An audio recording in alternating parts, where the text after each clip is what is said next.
Hi everybody and welcome back to another creative video on music and sound. Today we'll be exploring ways to improve your piano playing and ultimately get more techniques in your creative toolbox. Now, if these tips inspire you and you come up with some nice music, feel free to share with me on the socials or the Discord, and I'd love to hear what you come up with. Right, my name is Mattias, let's take the tour. Right, so when you're starting out playing the piano or the keyboard, you're probably playing very simple figures. Something like this.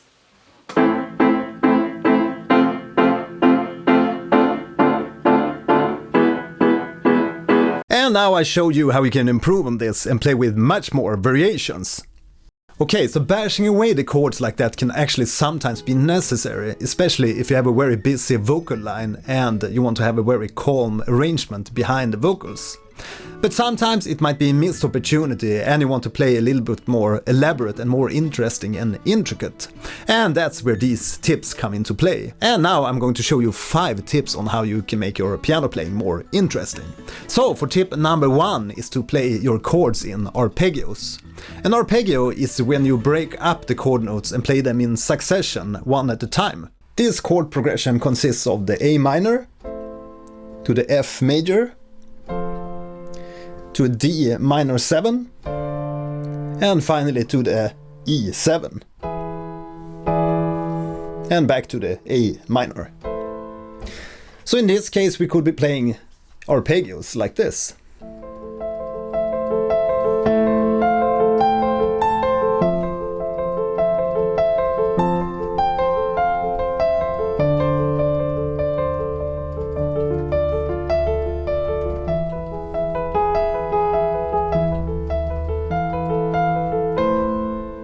Right, so that's basically the same chord progression, but played with arpeggios. So for tip number 2 is to play with more variations in the timings of your notes. So don't just play 8 notes or 60 notes. Maybe add some trials or more fluid rhythms, and it can sound like this.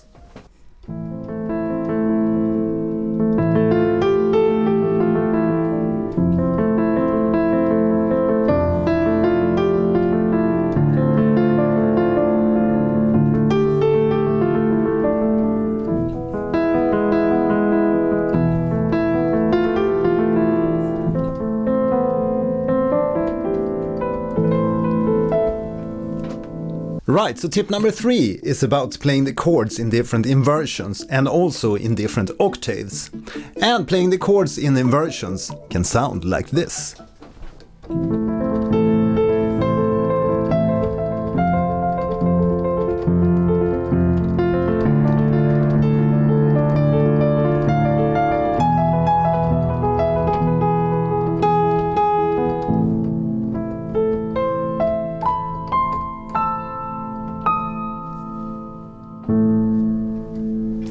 Right, so for tip number 4 we include our left hand in the arpeggios. It's obviously a little bit harder to play arpeggios with both hands, but I promise you, if you practice this, it really pays off. And it can sound like this.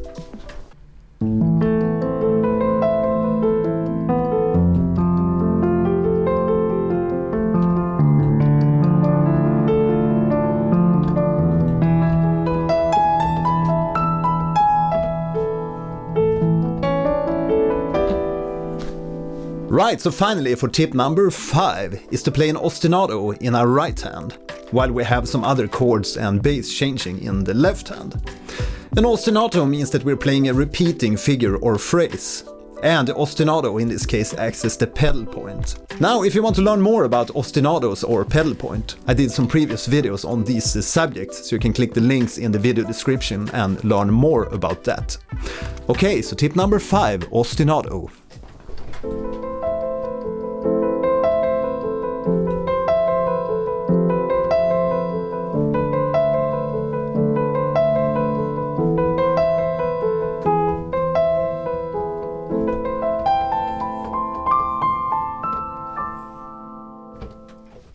Right, so I hope you found this video helpful and that it will inspire you to some more elaborate piano playing. I'd love to hear what you can do with these tips and tricks, so please share with me on the socials and the Discord if you come up with some nice musical ideas.